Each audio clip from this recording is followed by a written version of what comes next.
and welcome to this travelmentary. This time I travel from Paris in France to Brussels in Belgium. My trip starts at Paris Gare du Nord, the northern train station so to speak.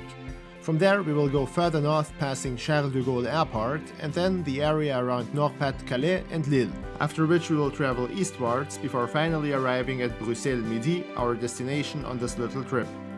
I summarized the main facts in the following animation. We need 1 hour and 22 minutes for an airline distance of roughly 164 miles. The train used is a Thalys PBA, a real classic among high-speed trains. Okay, so here I am at Gare du Nord. That's a very international train station with trains going to 4 other countries, namely to Great Britain, the Netherlands, Belgium and Germany. At this moment I have just arrived with the RER, the Réseau Express Régional, the suburban commuter train network in and around Paris. And now I'm looking for the Thalys lounge. A lounge?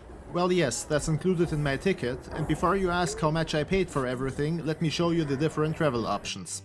If you book well in advance, the standard ticket on the Thalys costs 29 euros without ticket flexibility. Comfort is the mid-range service class starting at 55 euros, at least when I searched for tickets.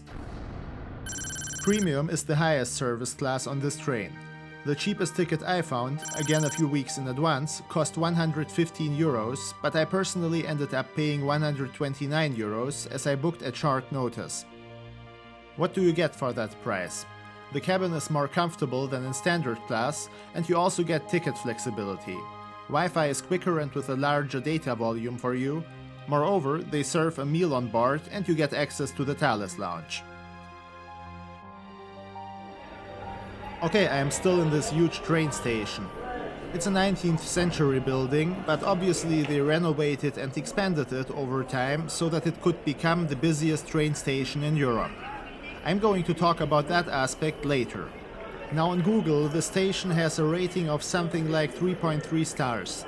I saw a lot of people criticizing it as confusing with a lack of meaningful signposts to show travelers where to go. That's what they look like here. Tell me what you think. Do you find that easy to understand? My personal opinion is that Paris Gare du Nord is certainly not my favorite train station, but I also don't think that it's the worst one on earth either. It's, mediocre. You're going to see one of the disadvantages of both the Thalys product and the train station in a moment. Now I'm outside the station, in front of the Rue de Dunkerque. That's the street with the marvelous buildings. You probably ask yourself why I left the station, since I told you that I wanted to go to the lounge, right? Well, that's still true, but things here are not as straightforward as one might think.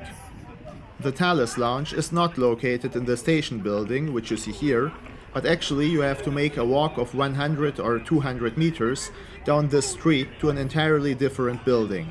Let me show you what I mean in the following animation.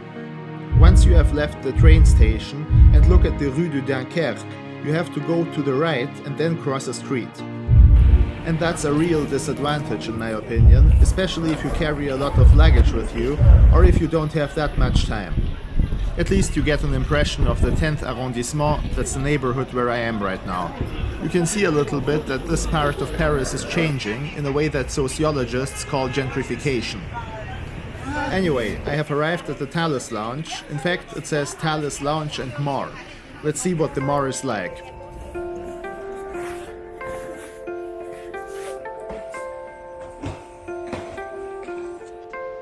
Well, what shall I say? This is the lounge. It's pretty small, there's not much to do in there.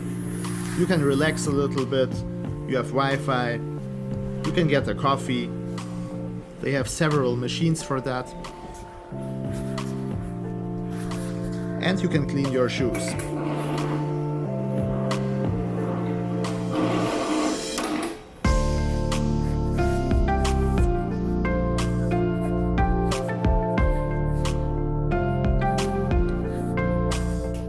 All in all, it's hard to understand what exactly they mean with Thalys Lounge and more. At least I didn't see that more. I have to say for the ticket price that I paid, remember 129 euros, I would expect more amenities. Au revoir. But please tell me what you think about that in the comment section below. Now I have to go all the way back to the train station, and you see it became dark outside, so you won't see much of the landscape once I'm in the train. But don't worry, there are a lot of other things to show in this video.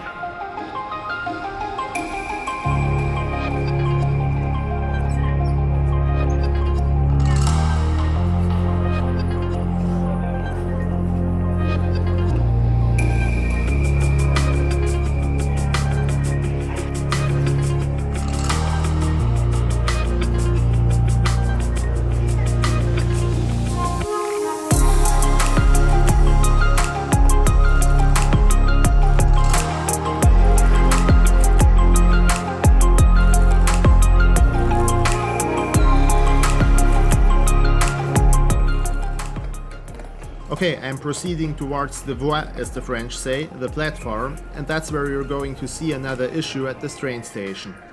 It can get very crowded when there are two trains departing next to each other. There is no such thing as priority boarding here, just one massive crowd. I did some research and found out that with over 206 million passengers per year, this station is the largest in Europe, followed by Hamburg in Germany. Just to give you a comparison, the busiest airport on this planet, Hartsfield-Jackson in Atlanta, handles approximately 107 million passengers with over 895,000 movements. So Paris Gare du Nord is a major traffic hub. Bonjour monsieur, désolé. Okay, as I'm entering the train, I had to switch to the backup camera, which isn't really made for low light situations, but I think you can still recognize everything. On the left side there is a baggage rack for larger items. Smaller things can be put in the compartment above the seat. And that's the typical red Thalys seat design, really old school, looks like in a cinema. All seats are reserved, meaning that there are no passengers standing somewhere, like for instance in the German ICE trains. When there are no more seats, there are no more tickets.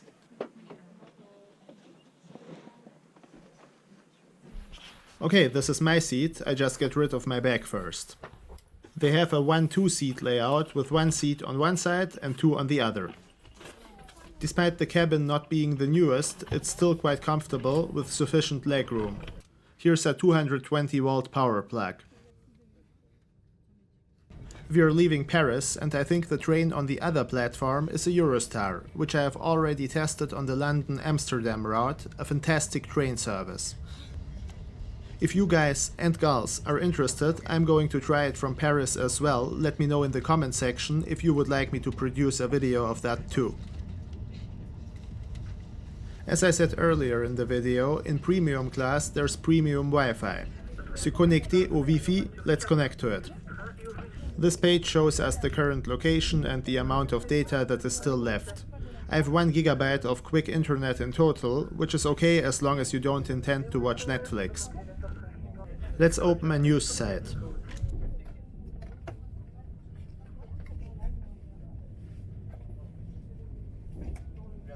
Very interesting. And as I'm not partisan, let's load the other end of the spectrum too.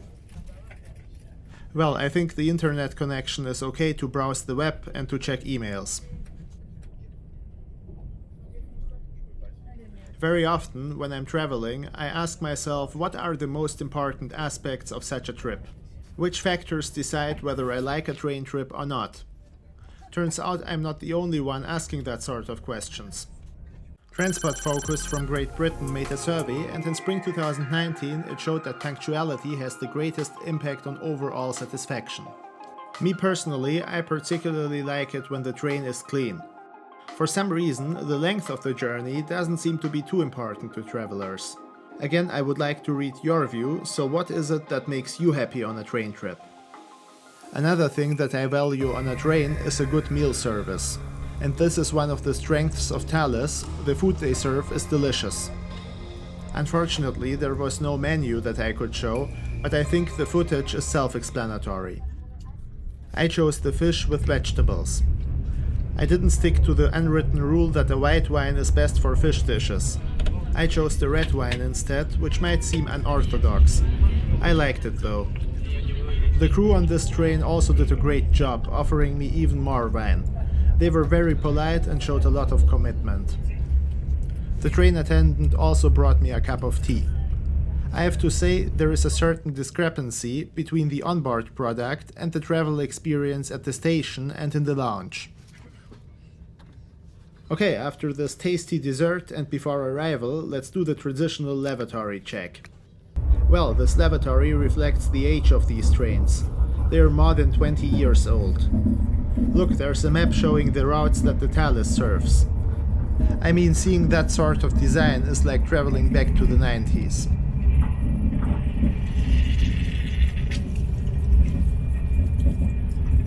There is a hand dryer in here, and I'm not going to elaborate on why they are maybe not a very good way of drying your hands. Just Google hand dryer and bacteria. Anyway, we have arrived at Bruxelles-Midi train station. So how was this trip? Well, I have mixed feelings about it, because the product is not very coherent, is it? Let's start with the lounge. It's small, it's not even in the train station, there's not much to eat and to drink. The boarding process at Gare du Nord was chaotic to say the least. However, the onboard product was nice, the train attendants were kind, there was a nice meal, and although those trains have been in service for a long time, everything was in a good state. The seats are comfortable, there's Wi-Fi, they can even call you a taxi from the train. Price-wise, the 129 euros that I paid don't make this a cheap trip. Vous êtes où pour aller où? Au revoir. With that being said, a non-stop business class flight from Paris to Brussels is usually much more expensive than a premium ticket on the Thalys. Personally, I think it's great that the Thalys exists because it makes traveling between France, Belgium, the Netherlands and Germany much easier. You have another travel option that allows you to go from Paris to Brussels more than 15 times per day. Well, that's it for this time. I hope you enjoyed this little trip with the Thalys. You're going to see this train station again in another video, where I'm going to test the international ICE from here to Cologne in Germany. Please don't forget to share, like and subscribe. Have a great day wherever you're watching.